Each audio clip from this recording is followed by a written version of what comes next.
తెలంగాణ ఉద్యమకారులని ప్రభుత్వం ఆదుకోవాలని తెలంగాణ ఉద్యమకారుల ఫోరం నాయకులు అశోక్, అంబటి అంజయ్య, బండోజు భాస్కర్ ప్రభుత్వాన్ని కోరారు.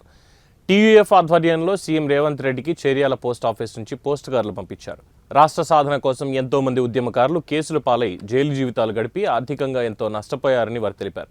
ఉద్యమకారుల పరిస్థితులను దృష్టిలో పెట్టుకుని కాంగ్రెస్ ప్రభుత్వం ఎన్నికల ముందు తెలంగాణ ఉద్యమకారులకు ఇచ్చిన హామీ మేరకు ఉద్యమకారులకు 25,000 రూపాయల పింఛను, 250 గజాల ఇంటి స్థలం, ఉద్యమకారులకు గుర్తింపు కార్డు, ఉద్యమకారుల సంక్షేమ బోర్డును ఏర్పాటు చేసి తెలంగాణ రాష్ట్ర ఆవిర్భావ దినోత్సవం జూన్ 2 లోపు అమలు చేయాలని ప్రభుత్వాన్ని వారు కోరారు.